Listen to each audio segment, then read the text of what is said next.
We're continuing our prospect coverage here on Locked On Blue Jackets. Tony Ferrari is back, and today we are talking about Jayden Perron on Locked On Blue Jackets. You're Locked On Blue Jackets, your daily podcast on the Columbus Blue Jackets, part of the Locked On Podcast Network.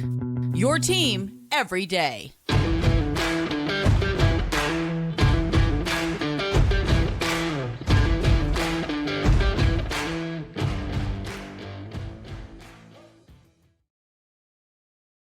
Hello and welcome to Locked On Blue Jackets, part of the Locked On Podcast Network, your team every day. I am, as always, your host, Jay Foster, here to bring you the good, the bad, and the ugly about your favorite team and mine, the Columbus Blue Jackets.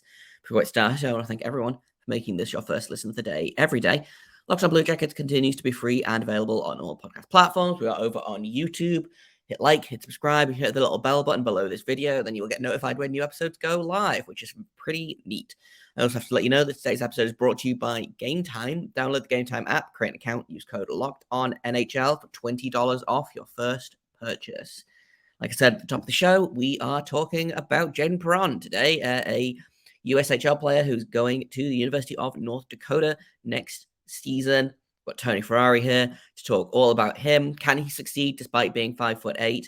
And where's the USHL going in terms of ranking for junior leagues in North America? We're talking about all of that and more. And I'm just going to get into it because Tony is much smarter than I am and says it much better. As much as the QMJHL is declining, the USHL, I feel like, has only gone up. And so we're going to talk today about Jayden Perron. Tony Ferrari is back, noted very smart man, prospect expert. We talked last episode all about Riley Height and the CHL versus the NCAA route. But I feel like more and more players, I'm going to their elite prospects. These are guys that are projected to go in the first round. I'm like, oh, they played in the USHL. They played, and that's not just the NTDP guys. Jayden Perron played for the Chicago Steel, which I'm not going to lie, is probably the only other USHL team that I could name off the bat. But let's talk a little bit about Perron first, and then we can kind of get more into the USHL as a league. What is Perron like as a player? What kind of player are you getting in this kid? Well, he's undersized. There's no getting around the fact that he's 5'8", maybe 5'9" if you want to be generous. He's 160 pounds. He's a guy that has the speed, has play at that level, and I think he has the feistiness too. There's a lot of things that I watch about his game where you look at for small players and you want them to play bigger than they actually are, and I think Jayden Perron does a lot of that. He's an excellent forechecker. He establishes body position really well along the boards to win board battles against bigger players, and he kind of just gets under guys and outworks them. He's a firecracker with and without the puck, and in the neutral zone and offensive zone, he strips pucks like crazy. His defensive game in the actual defensive zone, once things kind of get set up and the other team's making plays in their set offensive scheme, then things can kind of break down defensively for him. But in the neutral zone, preventing breakouts and kind of preventing them from getting out of their defensive zone, he's really, really good at knocking down pucks, creating havoc, just pressuring guys and getting on the defenders, trying to make the breakout pass. So he's really good there. And then he's got really good passing ability. He's a guy that I think, similar to Riley Height, is an excellent passer, really manipulative with the puck. He's put up big point totals this year, 72 points in 61 games, top 10 scorer in the WHL or the USHL, sorry, top six scorer actually. And this is a guy that I think showed everything you want to see in a smaller player. With that said, the stat card, the hockey card is still going to say he's 5'8". Teams are still going to shy away from that. And he's probably going to fall down the board further than he should. Yeah, he feels primed to be one of those players that drops and then, 3 years later, he's putting up 60, 70 points in the NHL. And they're like, how did this kid fall to the second or third round? And the answer is because he's 5'8". We talked a little bit about this off mic as well, but like one of my favorite hockey player archetypes is like a little guy that just causes chaos. And I think that Jayden Perron is a really good example of that. Where do you kind of have him on your board? Because the consolidated ranking on Elite Prospects has him at 28. And then beyond that, he's anywhere from 11 to 62 from on the other board, which feels like a huge margin. Yeah, when you're 5'8", you're going to have a huge margin of kind of gap. It's going to be interesting to see where he falls. Right now on my board, I have him at 17. I think he's a guy that certainly can last at 17, certainly has the talent to be there. Do I see him getting drafted at 17? Probably not. I kind of see him getting drafted at 29, 30, 31, 32 towards the end of the first round, maybe early in the second round. He's the guy that's got all the talent in the world. It's just about whether or not he's actually going to be able to get drafted there, because he is 5'8". And I keep mentioning that, and it sounds harsh because I'm a guy that loves the smaller, undersized guys. And like I said, he doesn't play like a small, undersized guy. It's just, is he going to be able to get drafted that high? Because this teams are always shying away from guys that size. Yeah, and I mean, like, the Blue Jackets signed Nick Blankenberg as a free agent last season, and then every single time someone watches him play, they're like, how is this kid 5'8"? He plays like he's 6'6", and he was undrafted. He did a full 4 years at college, and so I think Blue Jackets fans know and love that kind of guy that probably won't be drafted where he should be just because he is short. But I want to talk a little bit about the USHL, because last episode we talked about kind of development paths and how long a player is going to need before he gets to the NHL. The USHL doesn't have the same agreement that the CHL has. So players who are under 20 play in the USHL can in fact go to the AHL. Yeah. Is that a path that Perron takes, or do you think it's because he is a smaller guy? Is it a case of he sticks with the Chicago Steel, or excuse me, he's set to go to the University of North Dakota next season. So is he a guy that goes, does a couple of years NCAA, and then comes back, goes to the AHL, or what do you kind of see his path as? I think he does go to the NCAA and spend a few years there. I think he's the prime example of a guy that I think made the right choice of going to the USHL or playing junior A hockey and then going to the university route. I think he's a guy that showed all of the talent, but that 5'8" size, being undersized, it's a hindrance at the end of the day. It sucks to say. Teams are going to always look at him a little bit as a hindrance in that regard. It's tough to play in the NHL at 5'8", 5'9". There's not many guys that do it, but the guys that do it are very exceptional. I think Jayden Perron can fit into that category. He has that skill. I've seen him deke and dangle guys with so much ease in the USHL. Going the NCAA route, allowing himself to take time, get stronger.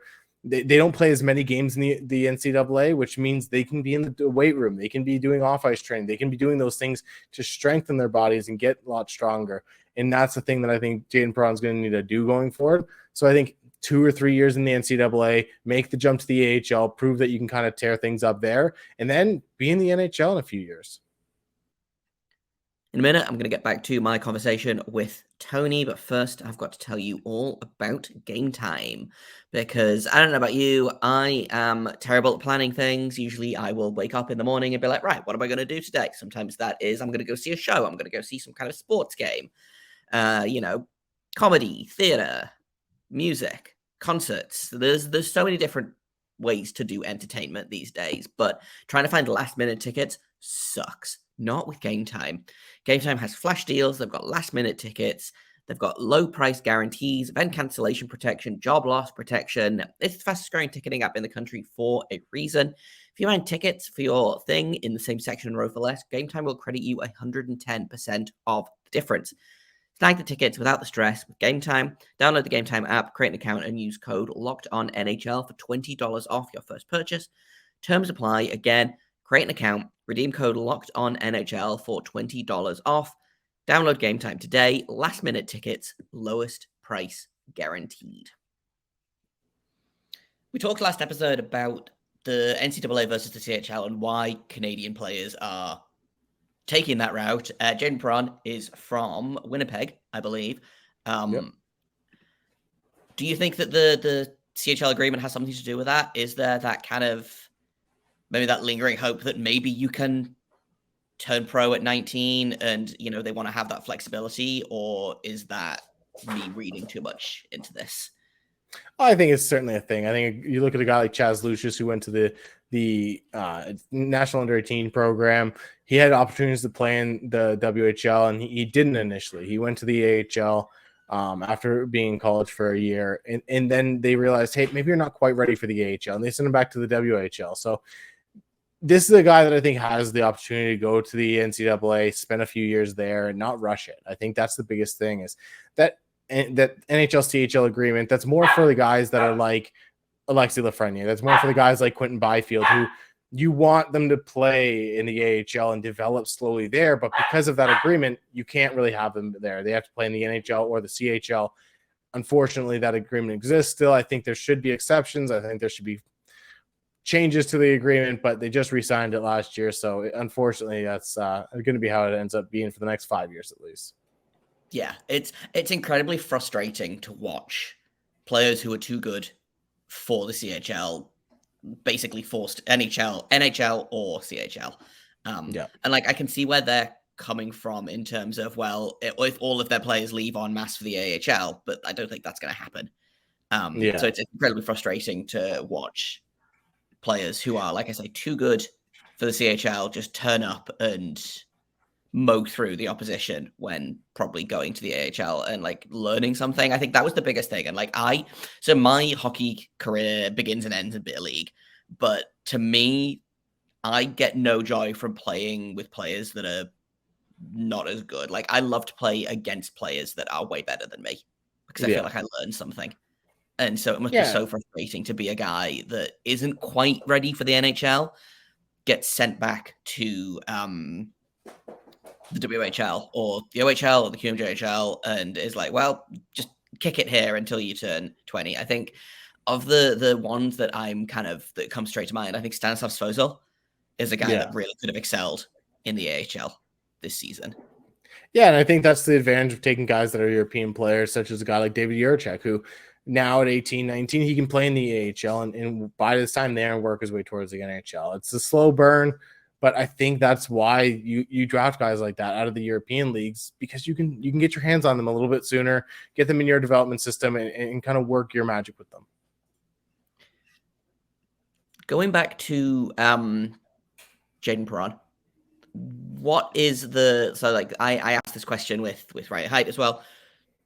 This summer, he gets drafted by the Blue Jackets. What are they saying to him in terms of like, go do this summer? Is it literally just going to be try and put on some weight, try and put on some mass, or is there like aspects of his game that you think he needs to take the next step, or is it mostly stuff that he can kind of work on as part of his like, he's going to get better at this just by playing the game more, if that makes sense? Yeah, I think there's a lot of just getting better by playing the game. I think at the end of the day, bringing that feistiness he plays within the offensive zone to the defensive end of the ice, I think would be really interesting with him. I think he's a guy that can certainly bring that. I think playing with a little bit more snarl. There are times where he's had really, really good games, and he's almost got a bravado about him, a guy that he can kind of get in guys' faces, and despite being undersized, kind of have a little bit of that almost like bravado. And I'm not saying he's Brad Marchand, but bring some of that to the ice. Brad Marchand's not a big guy. His bark is a lot bigger than his bite. I think a guy like Jayden Perron, where once in a while when he does that, you're like, ooh, like bring that out more often. Kind of get that bravado out, get going and be that guy a little bit more often. And that's taxing at the end of the day. So I think just developing, getting physical, getting bigger physically and getting in the weight room is going to be big for him. On the ice, though, I think, like I said, it's going to be that defensive game, kind of working on his agility, continuing to work on his skating and everything like that. And then just bringing that dog, like, unintended, like dogging out a little bit. Want to see that from him. Yeah, for sure. I feel like there are some players that are just have that little purse dog energy in a way that is not meant to be like derogatory at all. Like I think it's so funny when little guys have bad tempers.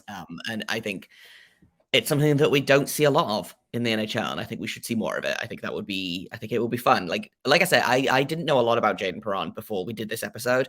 I do feel like I want to go and learn more about him now and watch some of his game because he does sound like a super interesting player to watch. And he seems like a not very Blue Jackets type player. He doesn't fit into that Blue Jackets archetype that I've started thinking of over the past couple of years, but I do think he would be fun to watch. Yeah, he's certainly a player that's fun to watch. I think he's a guy that could be an interesting addition to that Blue Jackets group. I think the Blue Jackets obviously have a ton of wingers, and he would bring a different level of skill to that group. But he's got that feistiness. He's got that size to get under guys and battle that way. So certainly a guy that will be available for the Blue Jackets probably at that 20 to 23 pick. He might even be there for a second rounder though.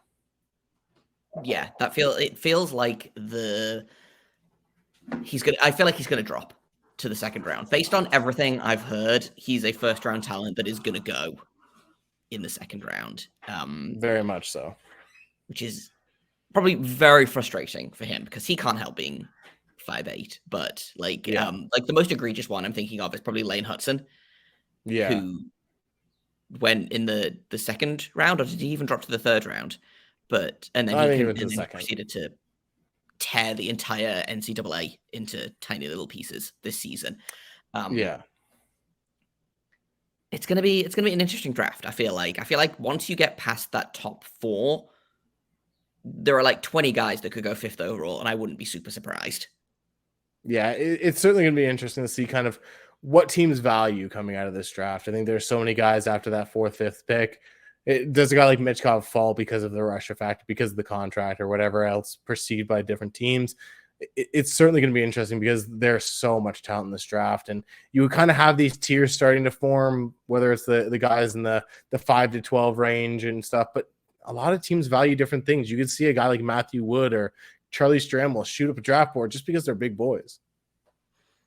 Yeah, it's fascinating. I would love to see, and this is never going to happen, but I would love to see GM's lists of players in terms of like in order. I would love to see who the Blue Jackets had if they didn't get Gaucher or Jiricek last season. Like, I think it would be so interesting.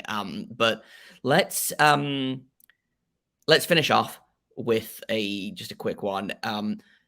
Like I said at the top, the Blue Jackets have between the 21st and 23rd pick. Let's say that they end up with the 21st. Let's say that the Panthers and the Kraken both end up in the top 4.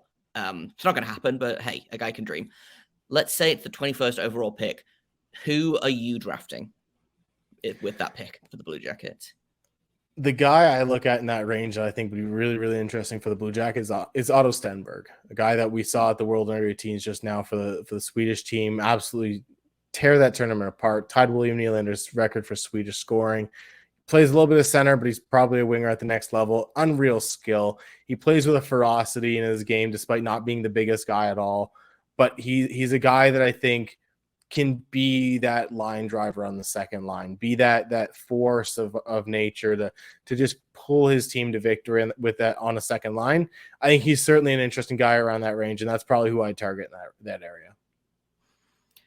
For people who want to, like me, learn more about prospects, who want to, I guess, keep up with the Maple Leafs, I can't relate, but there are definitely people out there. Where can people find you and your work? You can find all my work at thehockeynews.com.